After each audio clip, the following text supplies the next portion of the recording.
Are you having trouble with the IELTS writing section? Well, I'm here to help. In this interview, I will ask an IELTS examiner with over 10 years of experience who has marked thousands of essays on how to get those high band scores.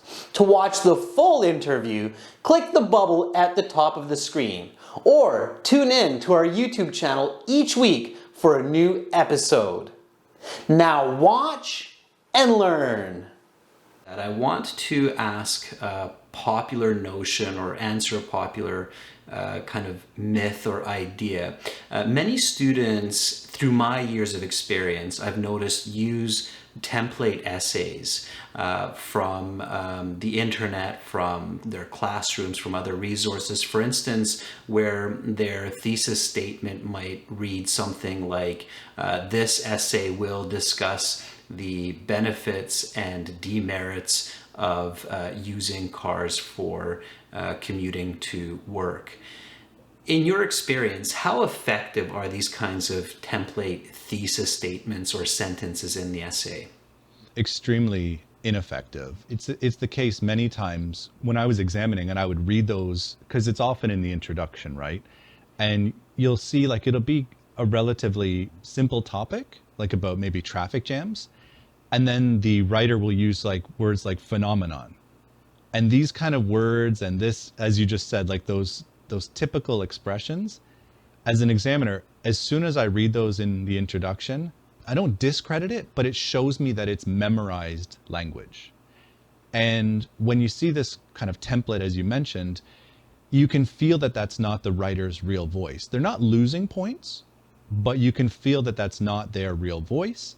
So as an examiner, I would first check what their thesis is and then go into the body paragraphs to start finding like when are they going to start using their real voice. And what are the chances of this kind of an essay getting a band 8 or a band 9? 0. Okay, so take a note. It's best to avoid this when you're practicing and writing your official exam. In fact, those kind of template essays, like again, you gave your example, the most common one I saw, many people believe that X, while others believe that Y. And then in this essay, I'll describe the merits and demerits of both. Often the examiner's first feeling, and again, they read the whole essay, but the first feeling is, oh, this is going to be a 5.5. Because, you know, when you do use this template, it's very hard to show your own style and make the style fit the topic, because you're taking your template and trying to push it on the topic. And that almost never reads well, and that almost always negatively affects task achievement and coherence and cohesion.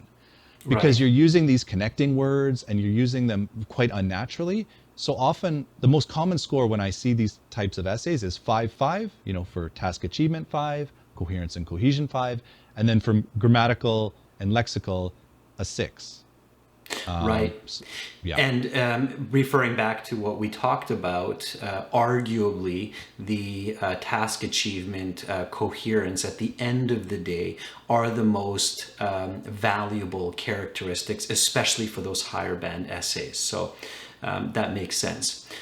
For many more great IELTS videos, as well as original practice exams, a fully interactive course, and an app for your mobile, check out aehelp.com. Begin learning for success today. Subscribe to our channel. Click over here. Watch another video. Click right up here. And click our IELTS Hero to join our premium package and get access to all of our videos, practice exams, and a fully interactive course.